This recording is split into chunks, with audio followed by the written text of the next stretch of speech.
બોલો. અને એ બે ગોળી છે, બહુ ધ્યાનથી સાંભળજો મુક્તો. એ બે ગોળી એટલે એક ગોળી ભગવાન સ્વામિનારાયણે પોતાના મુખારવિંદમાંથી પોતાના નામરૂપી સ્વામિનારાયણ નામનો એક મહામંત્ર આપ્યો છે. અને એ મહામંત્ર કયો મંત્ર? સ્વામિનારાયણ. કયો મંત્ર? સ્વામિનારાયણ. અને સ્વામિનારાયણ મંત્રનું ભજન, આ એક ગોળી. ગમે તેવું કષ્ટ હોય, મરેલા મળદા પણ આ ગોળીથી બેઠા થયેલા છે. બોલો. અને આજે વર્તમાન કાળની પણ હું વાત કહીશ તમને કે મરેલા મળદા ગોળીઓથી બેઠા થયા છે. એક ભજન રૂપી ગોળી. કયું ભજન? સ્વામિનારાયણ સ્વામિનારાયણ સ્વામિનારાયણ. આ મંત્ર રૂપી ભજન. અને બીજી ગોળી ભજનની જોડે જોડે આ બંને ગોળી સાથે લેવી પડે. બીજી ગોળી પ્રાર્થના રૂપી ગોળી. ભગવાનને સાથે સાથે પ્રાર્થના કરતા રહો, હે ભગવાન, હે મહારાજ, મારી રક્ષા કરજો. બસ આટલી પ્રાર્થના.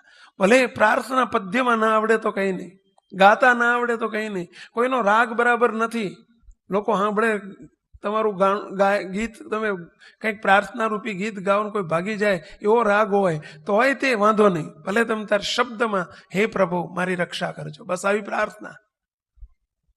અને જોડે સ્વામિનારાયણ મહામંત્રનું ભજન. જેમ પાણી બનાવવું હોય તો આપણું સાયન્સ એવું કહે છે, ભણતરમાં તમે ભણ્યા છીએ, તમે ભણ્યા હશો, H2O is equal to water. બરાબર છે? હાઇડ્રોજનના 2 અણુ અને ઓક્સિજનનો 1 અણુ, આ બંનેનું મિશ્રણ થાય એટલે શું બની જાય? પાણી. એમ ભજન અને પ્રાર્થના આ બેનનું સંમિશ્રણ, એનું નામ અક્ષીર દવા. એ જ અક્ષીર દવા. બસ સ્વામિનારાયણ મહામંત્રનું ભજન. ગમે તેવો રોગ હોય, ગમે તેવી તકલીફ હોય, કેન્સરના ભયંકર રોગ અને કિડની ફેલ થઈ ગઈ હોય એવા રોગ પણ અમે આ ગોળીથી મટાડ્યા છે. ભગવાન સ્વામિનારાયણની આપેલી ગોળી છે, એમનાથી મટ્યા છો. પણ આ ગોળી અમે તો પેલા ડોક્ટર જેમ પ્રિસ્ક્રિપ્શન લખી આપે એમ અમે લખી આપી, અને જેને લીધી એનાથી મટ્યું છે. એ કંઈ અમારો પ્રતાપ નથી, પ્રતાપ એમનો જ છે, આશીર્વાદ એમનો છે. અમે તો વચ્ચે ખાલી લખનારા છે. અમારે હમણાં જ મોડાસામાં, મોડાસા શહેર છે ને, હિંમતનગર પાસે, સાબરકાંઠા જિલ્લામાં, મોડાસામાં આપણા એક નીતિનભાઈ સોની છે. 2 વર્ષ પહેલાની વાત છે. એમને બંને કિડની ફેલ થઈ ગઈ. બંને કિડની ફેલ થઈ ગઈ. ડાયાલિસિસ ચાલુ થયા. જેને કિડની ફેલ થાય ને એટલે દર અઠવાડિયામાં 1 વખત અથવા 2 વખત ડાયાલિસિસ કરવું પડે, ફરજિયાત કરવું પડે. બાપજી પાસે આપણા ગુરુજી બાપજી છે, બહુ મોટા પુરુષ છે, દિવ્ય પુરુષ છે. એમની પાસે કેસ આવ્યો, સત્સંગી છે એટલે રોતા રોતા આવ્યા. બાપજી, ડોક્ટરો હવે કહ્યું છે કે આખી જિંદગી તમારે આ કરાવવું પડશે,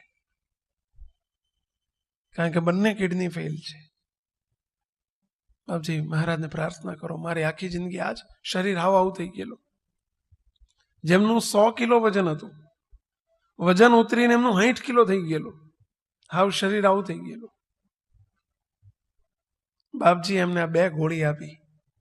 મહારાજ ઉપર વિશ્વાસ રાખીને તમે તમારા ઘરના રોજની 50-50 માળા સ્વામિનારાયણ સ્વામિનારાયણ સ્વામિનારાયણ સ્વામિનારાયણ સ્વામિનારાયણ આ મંત્રથી ભજન કરો.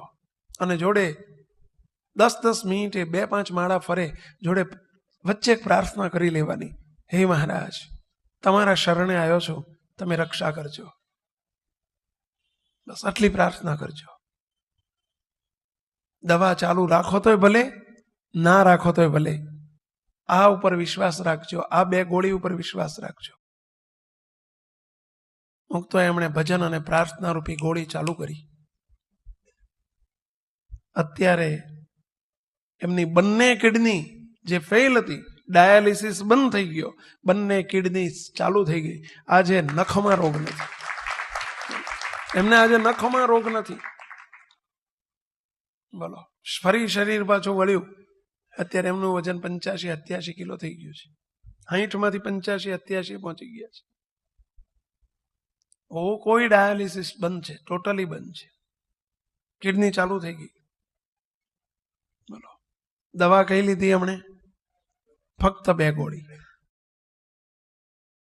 એક સ્વામિનારાયણ મહામંત્ર. કયો મંત્ર બોલો ભાઈઓ? કયો મંત્ર? સ્વામિનારાયણ, સ્વામિનારાયણ, સ્વામિનારાયણ મંત્ર. કારણ કે આ મંત્ર કોઈ માણસના મુખારવિંદમાંથી નથી આવેલો. સ્વયં સ્વામિનારાયણ ભગવાનનો, જ્યારે એમના ગુરુ સ્વામિનારાયણ ભગવાનના આલોકના અવરભાવના ગુરુ રામાન સ્વામી હતા, અને રામાન સ્વામી જ્યારે અંતર ધ્યાન થયા, એટલે કે આલોકમાંથી જ્યારે પોતે અદ્રશ્ય થયા, અને સૌરાષ્ટ્રમાં ફણેણી કરીને ગામ છે, અને એ વખતે રામાન સ્વામીનો 14મા દિવસ હતો. 12મું, 13મું, 14મું તમે લોકો વ્યવહારમાં કરતા હોય ને, 14માનો એટલે 14 દિવસ થયા હતા.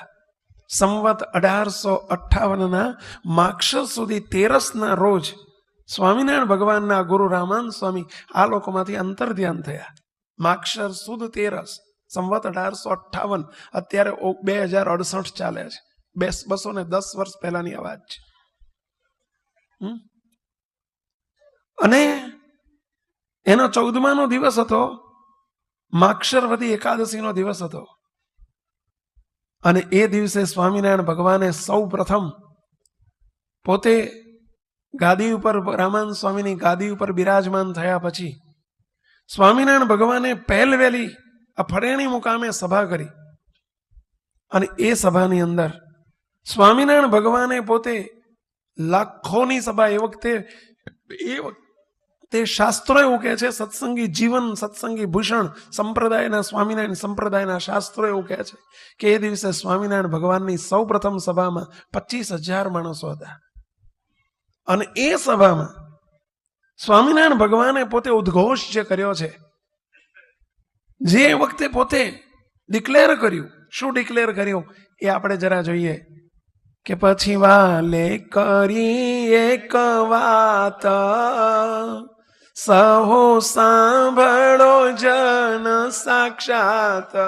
મહારાજ કે સર્વે સંતો હરિભક્તો, અમારે તમને એક વાત કહેવી છે, તમે બધા ધ્યાનથી સાંભળજો. એમ કરીને સ્વામિનારાયણ ભગવાન પોતે ઉચ્ચારે છે. શું કહે છે?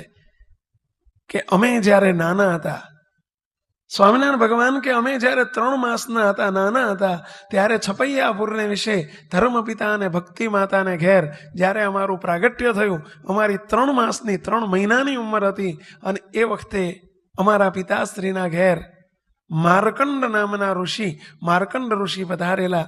અને માર્કંડ ઋષિએ જ્યારે એમની પાસે નામકરણ, અમારું નામકરણ કરવા માટે જ્યારે ધર્મપિતાએ કહ્યું કે હે ઋષિ મહાત્મા, તમે મહાન પુરુષ અમારા ઘેર આવ્યા છો, તો અમારા આ બાળ ઘનશ્યામ, અમને માતા પિતા લાડલા નામથી, ઘનશ્યામ નામથી બોલાવતા હતા, પરંતુ નામ કોઈ સંત પાસે પડાવાય એવો સ્વામિનારાયણ ભગવાને તો સંપ્રદાયમાં રિવાજ કર્યો છે કે હંમેશા નામકરણ તો સંતો થકી કરાવાય. તો એવા સંત મહાત્મા આવ્યા છે, માર્કંડ નામના ઋષિ, અને કહ્યું કે આ અમારા ઘનશ્યામનું નામ પાડો તમે. અને જ્યારે માર્કંડ ઋષિએ નાનકડા